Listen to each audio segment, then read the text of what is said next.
Canon 7D Induction. This whole revolution in filmmaking has now been wrapped up into the term DSLR cinema. DSLR standing for Digital Single Lens Reflex, which is the system used in modern stills cameras. What this means in real terms is that you look through the actual lens to get your image rather than above, below or alongside. This also means you can frame properly and also see things like depth of field preview. You get to see what will be exposed. In the old days it was recorded onto celluloid film, and now it's imaged onto a memory device. Many people across the board have hailed the Canon 5 and 7D as a game changer. But what is it about these cameras that everyone's excited about, and what problems you have to face when using one? Before you go rushing headlong into this way of shooting, you need to ask yourself, why a DSLR? Is it because you've seen some gorgeous images on Vimeo, or perhaps you've seen some of the more famous pieces that have been shot with it? Whatever the reason, don't forget that whilst the 7D will potentially give you nice images, they are not just automatically acquired with this camera. You have to work hard and have some good knowledge of lighting and photography in general, and you also have to be aware that good films are not made by 7Ds alone. So let's have a look at these cameras, starting with the pros. Straight away, the size of the sensor in these cameras, the 5 and 7D differ in size, the 5D being a full 35mm frame sensor, which is more relevant to still imaging, and the 7D is super 35mm, which is closer to what traditional filmmakers, or DOPs, directors of photography, would be used to using in terms of selecting lenses and composing, framing, etc. In fact, it's why a lot of cinematographers, among them Shane Hurlbut, who was DOP on Terminator Salvation, are singing their praises because of the similarity between 7Ds and motion picture cameras with this respect. The depth of field, or DOF as it's commonly written, is what is really at the heart of the imagery when using a DSLR. It's also linked directly to the sensor size. A large sensor gives more depth of field effect, particularly when the subject is close to the camera. It is this look that so closely resembles what we would call cinema, or films that have been shot on 16, 35 or 70mm film that have this characteristic depth of field look. It's used primarily as a tool to direct attention. Quick bit of biology. The human brain and eye are wired so that they instantly pay attention to things that are in focus, and the brain ignores almost everything that's out of focus. If you experiment with your own eyes, you'll see how cinema-style filming really does resemble our own world view. The actual optical effect in our eye is slightly different from a lens, since our eye creates more of the out of focus effect by converging on objects closer to us, and that makes objects further away double up and by default go out of focus. You won't see, for example, the kind of out of focus bokeh effect that you often see in cinema, with lights becoming lovely round blurry blobs of light in your field of view. Bokeh, which is spelt B-O-K-E-H, is the visual effect, or more importantly the aesthetic quality of the blur, which can be made to look different with different apertures, lenses and point of focus within a composition. This is taken to arguably its most beautiful with the anamorphic lens, typically the Panaflex anamorphic lens. The depth of field issue is a big concern when using a DSLR, and we will return to this later. Low cost. Typically, these cameras can be bought and ready to use for serious filmmaking for well under £5,000. Compare that to a 35mm digital cinema camera, for example, the Sony f/35 Cine Outer at £120,000. Or perhaps the Arri Alexa at £75,000. Then we've got the Panasonic HPX 3700 at £60,000. Or you could pick yourself up a red one at £25,000. And all of these are of course without lenses, just the bodies. The benefit from using a 7D in small productions is obvious, but they're also used in big budget films as cameras that can be happily broken or damaged in order to get the shot. This wouldn't be an option, of course, for a £100,000 camera. As an example, the entire last episode of House MD was shot on Canon 5Ds, and this was as much as any other example of what could be achieved with these cameras and what really made people open their eyes to the possibilities. I must say that I think they were heavily endorsed by Canon. Small form factor. These cameras are great for shooting in a run and gun situation, but of course they give you a much better look to pictures shot in this style. They're easily mountable on cars and bikes, on people, or for use in very small spaces such as phone boxes or car interiors.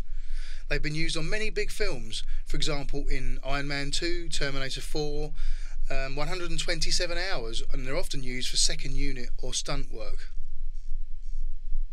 Obviously, when you start attaching support rigs, monitoring systems, matte boxes and large lenses, they become as big as any other camera, but they can be used almost covertly in their stripped down standard guise. And in fact, many places have now banned these type of cameras because they were able to shoot video where filming was normally banned, with the filmmaker looking just like a regular still photographer with his 7D.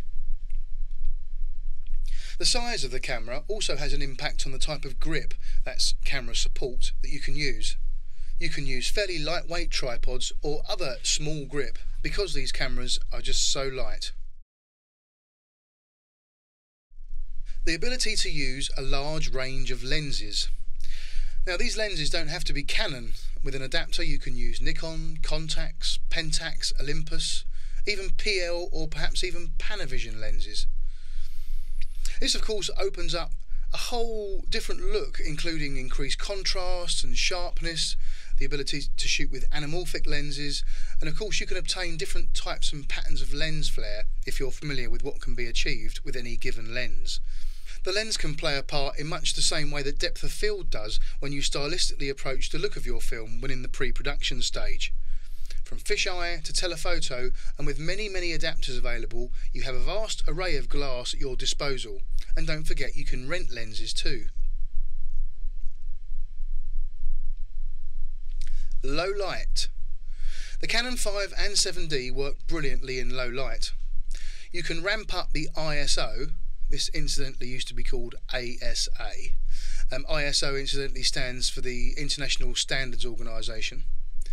So you can ramp up this sensitivity to light way beyond any video camera. But where its strengths lie is that you can obtain very reasonable low noise pictures with a DSLR. For example, with the ISO set to 1000, the noise ratio is roughly the same as 320.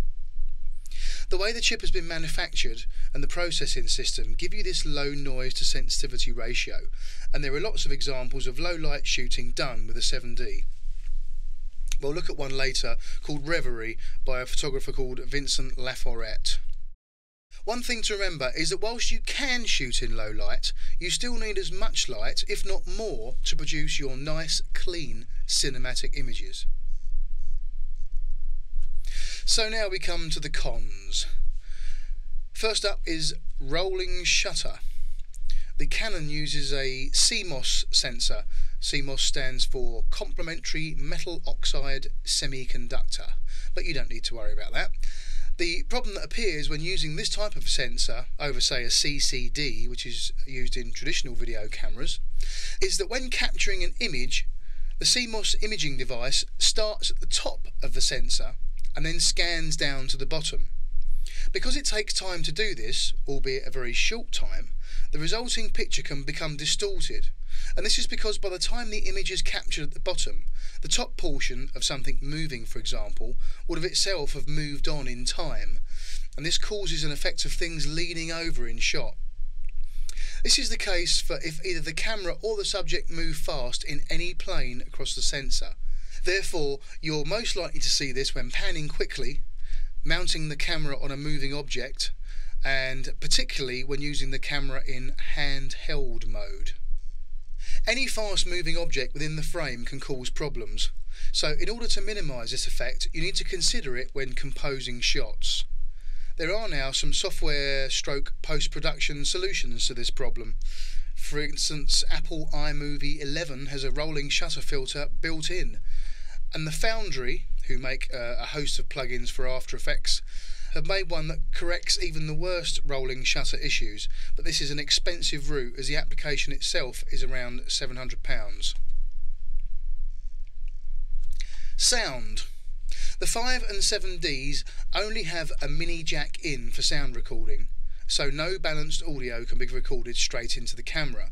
However, the bigger problem is that it has a built-in AGC that cannot be turned off.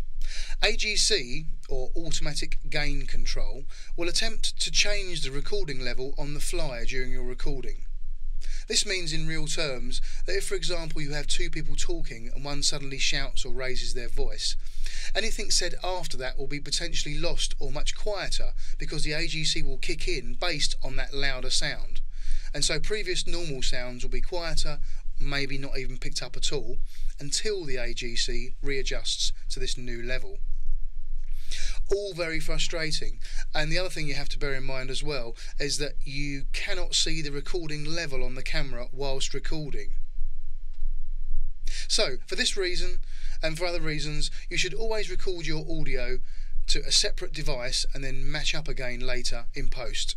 There are many options out there, and we recommend the University Marantz hard disk recorders.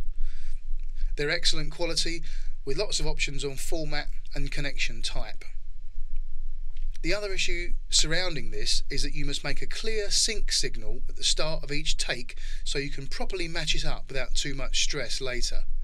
The use of a traditional clapperboard is perfect, as is calling out the shot number and the take so there's no doubt which clip of audio belongs to which clip of video.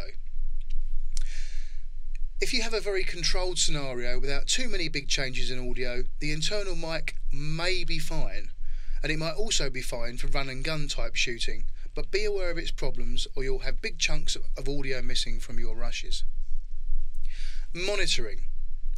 This is another problem, since when the camera is in video mode, you cannot look through the viewfinder as the mirror is up in order for the image to be resolved on the sensor and then relayed to the LCD on the back.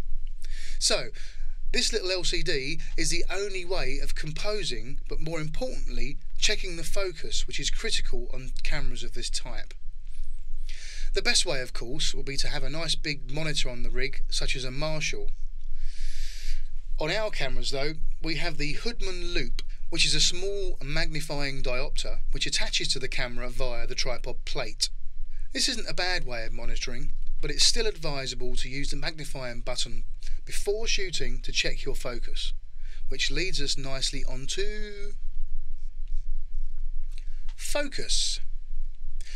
Because of the depth of field issues, which are one of the primary reasons you might select this type of camera for your particular project to start with, focus can be a real problem.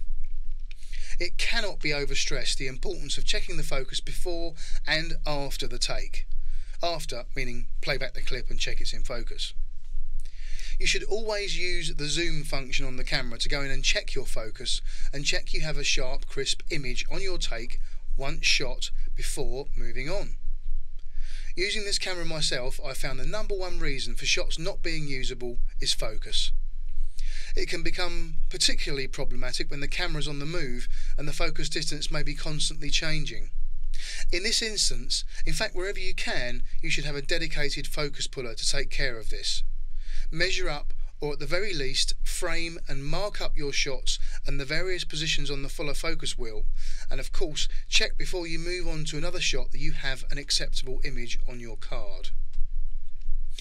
It is possible to connect some kind of external monitor to the 7D, these aren't available at uni at the moment, which does help by having a bigger area to frame and to check focus. It's possible to use this kind of setup and for the camera operator himself to focus. This method is okay in good light with a small aperture, since the depth of field's increased, and further helped by objects being further away from the camera, since the depth of field also increases this way too.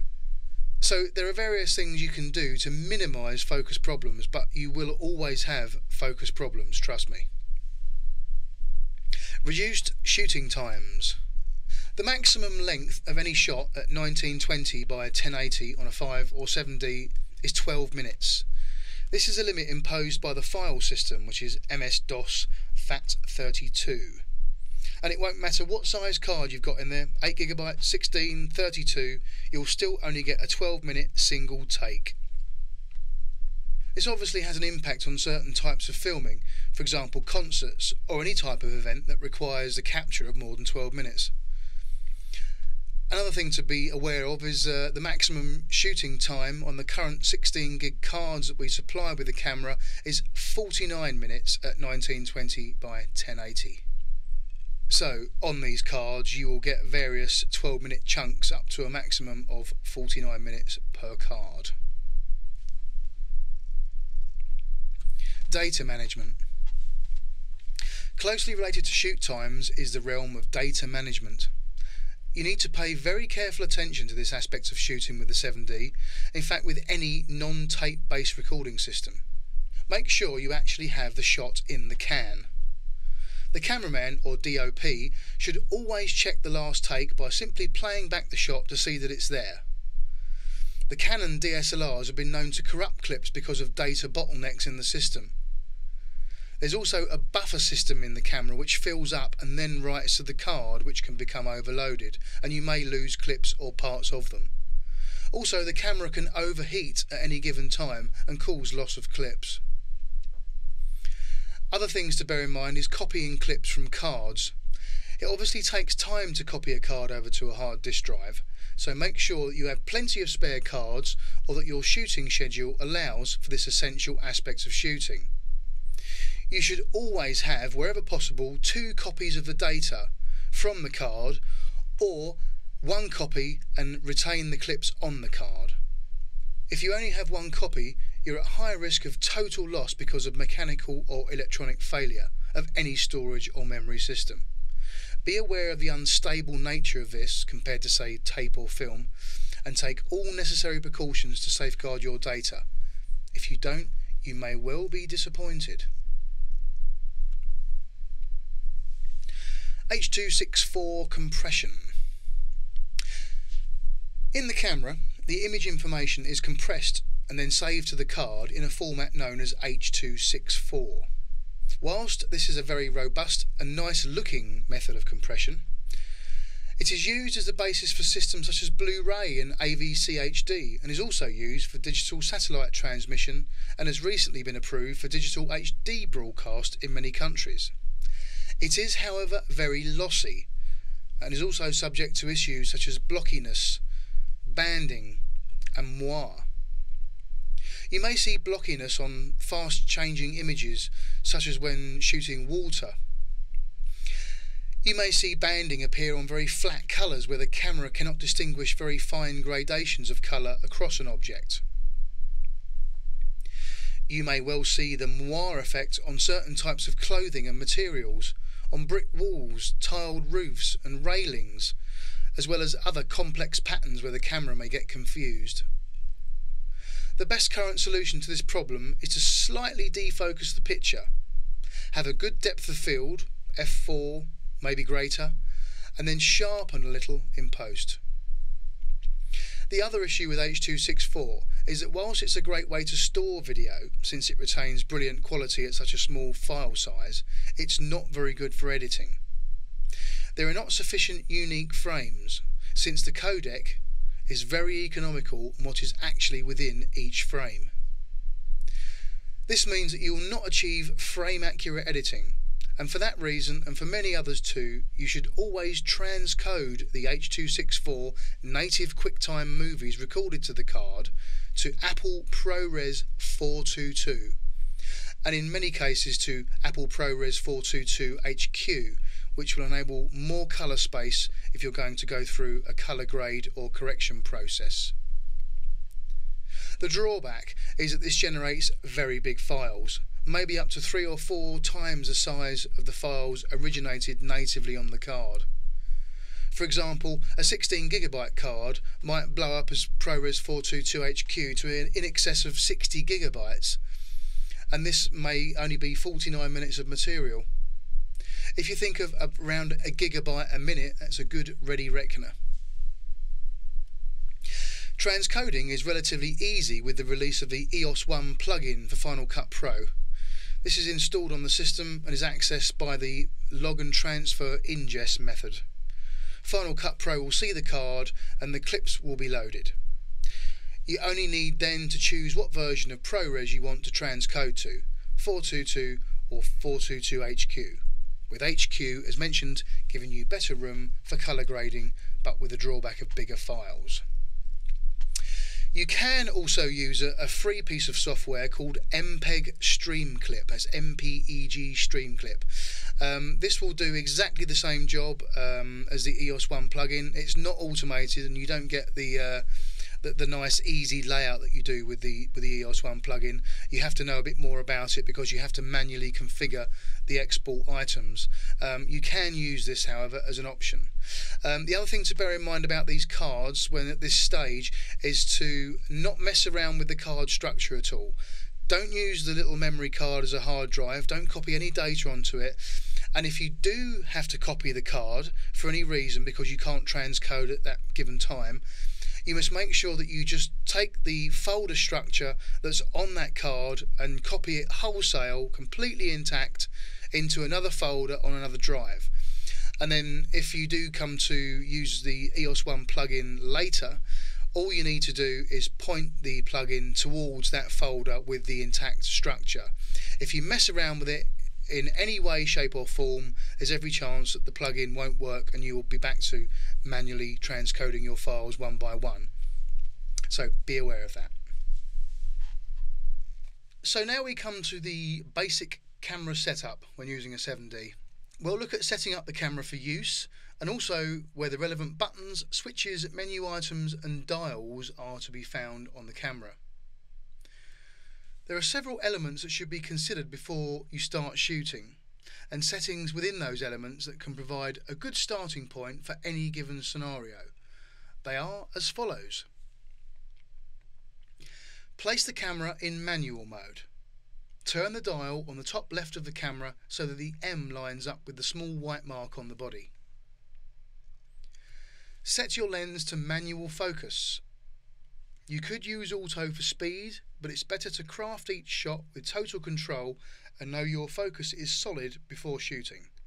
Remember that all these menu commands and instructions are in the video mode of the camera unless otherwise stated.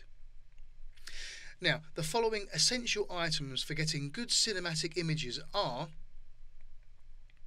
shutter speed, ISO, white balance, aperture or exposure, picture styles and the histogram.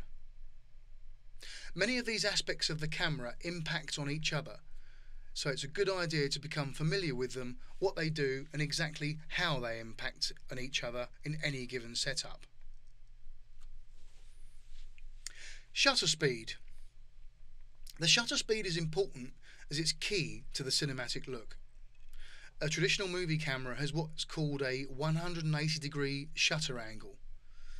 This is a metal disc that spins in front of the film, and it's this device that governs how long each frame of the film is exposed for. Of course, there are 25 frames per second, but within that time frame is how long each one of those 25 frames is exposed for. The 180-degree shutter angle is a standard setting, and it gives us the kind of motion that we are used to seeing with our own eyes. For example, fast things are blurred in our field of vision. You will, however, see other types of shutter angle used in films, and the most famous example is Saving Private Ryan. The action is very stuttery, and this is because the shutter angle has been reduced, meaning that each frame is exposed for a much shorter time, and it captures motion very clearly and without blur. If you were to freeze a frame in the beach scenes in Saving Private Ryan, you'll see that you have an almost clean still image. The exposure was also clipped in these sequences, meaning that the film was advanced at the same time as the exposure was being made. The drawback of this method of shooting is that you need a lot more light or a bigger f-stop. The quicker exposure of each frame doesn't affect the depth of field, but it does affect the level of light reaching the frame. This translates to DSLR via a digital shutter. There are no moving parts, you simply dial in the required shutter speed. On the 7 and 5Ds you should nearly always use a 50th of a second. This mimics the 180-degree shutter perfectly. You can also go lower, but you'll find that this will increase the blur or smear in your images and should only be used when you run out of light or f-stops in critical situations where you need to expose each frame for a bit longer to get the shot. On the 7D there are a number of other settings below a 50th of a second, and if you go higher, as mentioned, you'll start to get a very clean video look to your shots, and that would of course be counterintuitive to using this camera to begin with. So, shutter speed 50th of a second. The shutter speed is controlled by the top right dial near the shutter button. When the camera is in manual mode, this simply controls shutter speed and nothing else. The display for the value is on the LCD display on the top of the camera. Roll it around to 50 and you're done. ISO. ISO, which we know stands for International Standards Organization, is the term for the sensitivity to light of the camera. Before ISO it was ASA, which was the American Standards Organization, but it all just means how a film reacts to light. Basically, a low number means it isn't that sensitive. A high number means that it's more sensitive. As a rough guide, 100 is low, actually the lowest in almost all cases. And 6400 in terms of a 7D is high, and about as high as you'd ever want to go and get anything that was remotely usable. Even then, this is debatable. The bigger the ISO number, the more sensitive, but also the more noisy too. With sensitivity comes noise, particularly in the blacks, and this is where it will be evident first. Therefore, you need to minimise this and keep your images clean and cinematic with rich, deep blacks and minimal noise. Noise is the digital equivalent to film grain. As a guide, you should set your camera to 320 ISO. This means it isn't so low that you need a ton of light, but also not so high that you start to see unwanted noise in the picture. However, the 7 and 5D sensors deal relatively well with it, and you could go up to around 1000 without seeing enough noise to destroy a shot. As a rule, keeping it below 1000 is best. There is much talk about keeping the ISO in multiples of 160, hence the 320 suggestion, but this is possibly a subjective view with not much cast iron evidence to back it up. My advice is to start at 320 and dial in more if you need it based on your setting and available light, and of course the speed of your lens. So ISO 320 recommended, and don't forget that a higher ISO means more noise. To adjust your ISO value, you press the small ISO button above the LCD display on the top of the camera. This then activates ISO adjustment, which you control again from the small top dial by the shutter button. Once set, press the ISO button again to return to shooting, or it will auto return after a few seconds. White balance.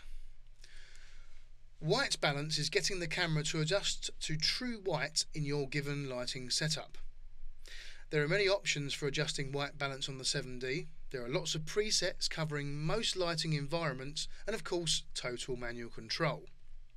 For speed and ease of use, you could just select one of these presets. You've got tungsten, daylight, shade, cloud, fluorescent, etc, etc. To adjust the white balance, you press the small WB button above the LCD display on the top of the camera. This then activates white balance adjustment, which you then control from the large dial on the back of the camera. The display for the value is on the LCD display on the top of the camera. Select an appropriate setting for your shot. Once set, press the WB button again to return to shooting, or it will auto return after a few seconds. In most instances, these presets are totally acceptable. If you want to carry out a manual white balance, you need to do the following.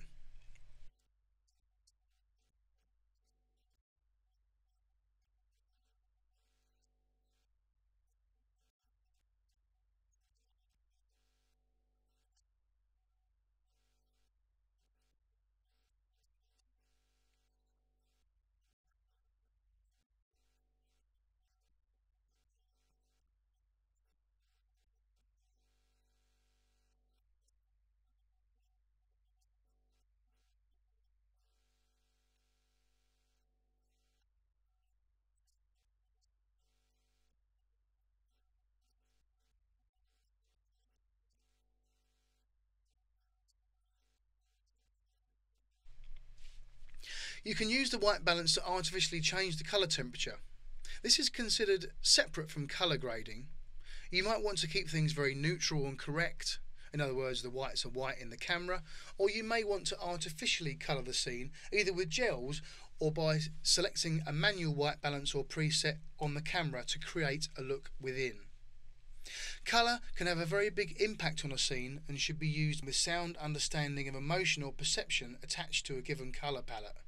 However, you may just need to use a gel to create or enhance the effect of a practical light.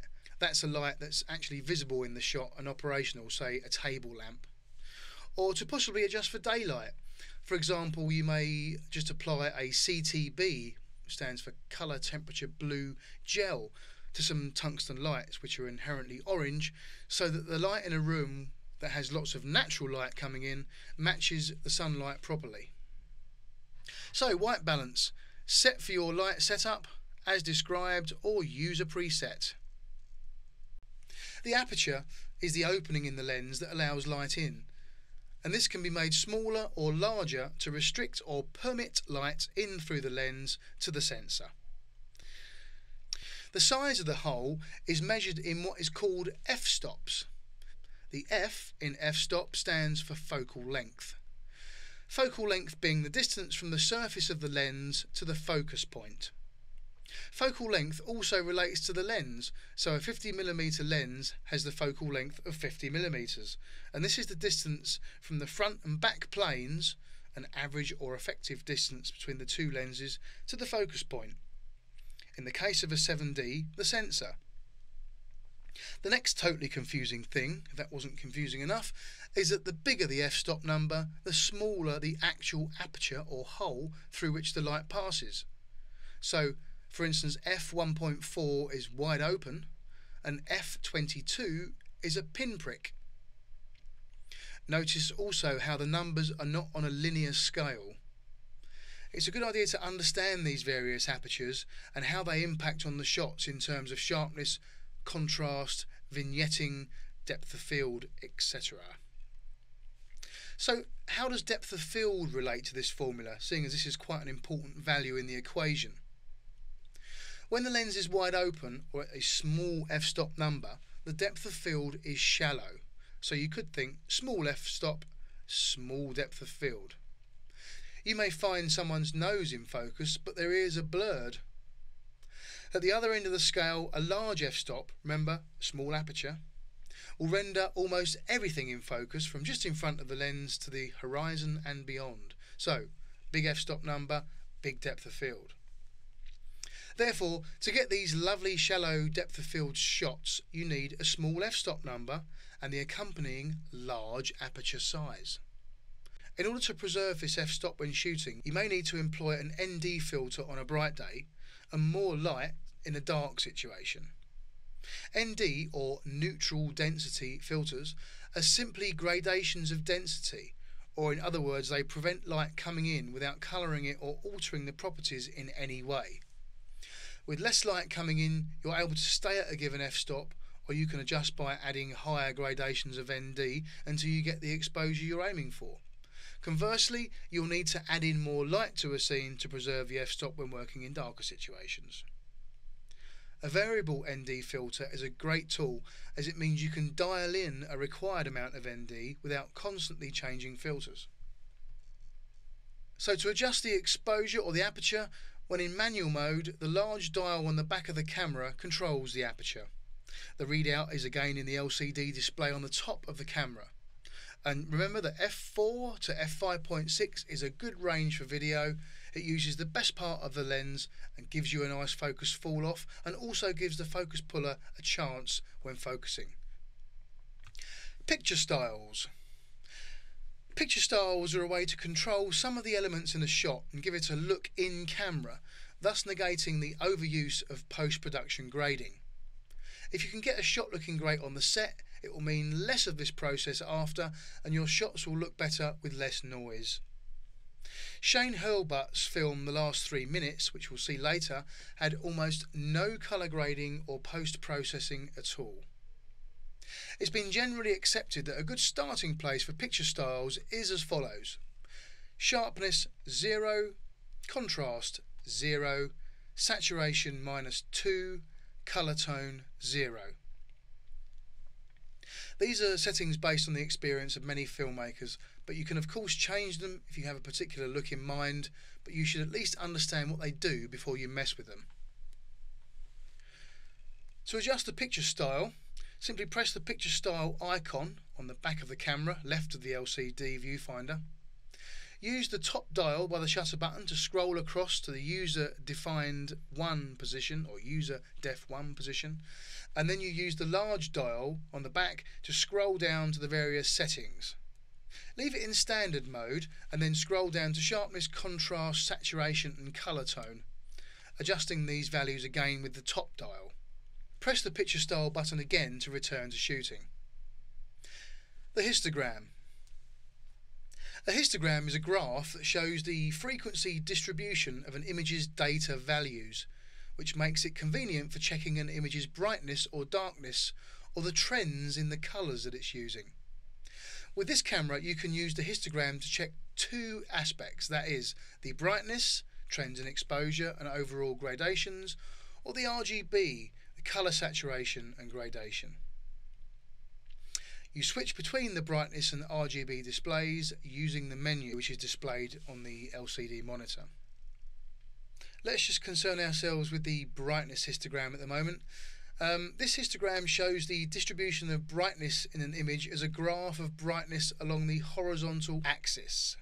To the left we have the darks and to the right we have the brights, and a stack of the number of pixels at each level of brightness along the vertical axis. Within the screen, the peaks in the graph will skew more to the left the greater the dark components of the image are, and will skew more to the right of the graph with more brighter components in an image. Components right up against the left edge of the horizontal axis are crushed blacks, and components right up against the right edge are blown highlights. The components in other areas reproduce gradations. So if you don't want to crush your blacks, just make sure that you back off a little bit from whatever means that you need to do that by, with the lens, the aperture or lighting.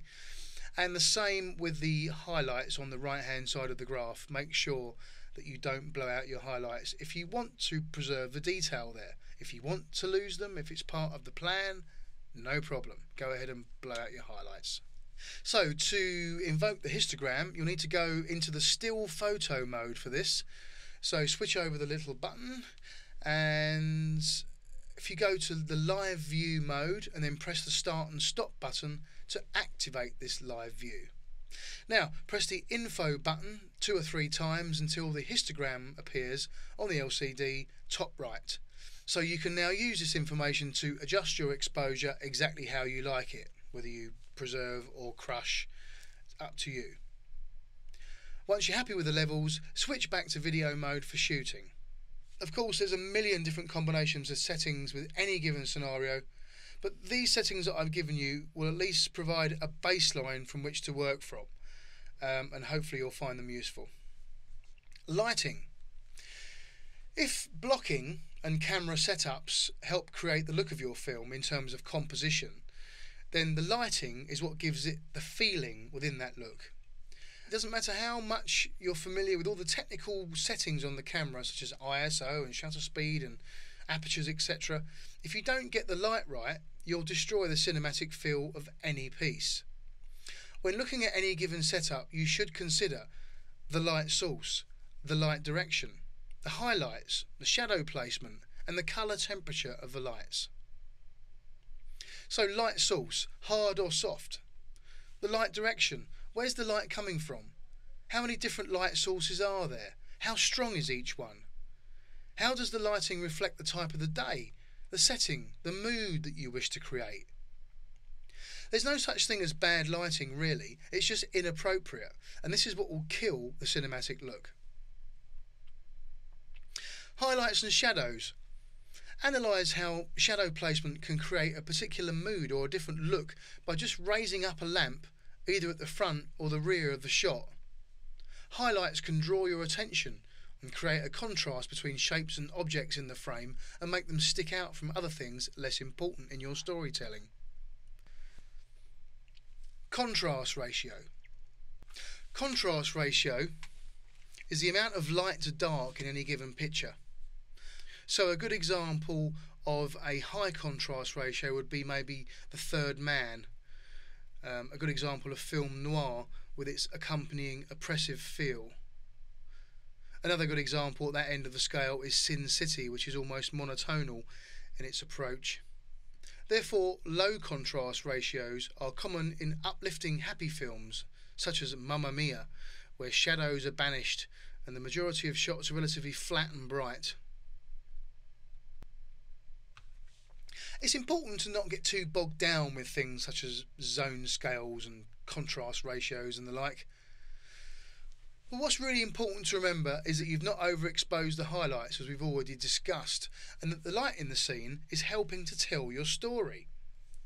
So important things are clear, and less important things don't necessarily need the attention of extensive lighting. Your composition must have a look and a feel that you want to recreate, and that is often as much as you need to work with lighting. Make sure you adhere wherever possible to the natural play and fall of lights already in the shot, or maybe they're perhaps governed by a large window where all you have to do is to create fill so that subjects not facing the light are featured, or that the heavy contrasts are balanced out. When making a cinematic film, all sorts of concessions are made for lighting. Often a budget will be stretched by lighting requirements, for example where a large 20k spotlight may have to be attached to a crane to provide a moonlit night, or a set may have to be built in order to get the lights necessary to make the scene to work, as per the director's vision. Ceilings may have to be taken away to put key lights in, and other infinite options. This may not always be possible when making a film, so careful consideration has to be taken when trying to achieve a given look. So that concludes our induction for the 7D. It's an interesting camera to work with. You have to make sure that you allow plenty of time when setting one of these things up. Although you can use them in run and gun, if you do want to shoot like that, you're far better off using a normal video camera. Where the strengths of these cameras really lie is their ability to produce these cinematic images, and it takes time. So this should be the start of your journey. Enjoy it, do as much research as you can on one of these things, and have fun.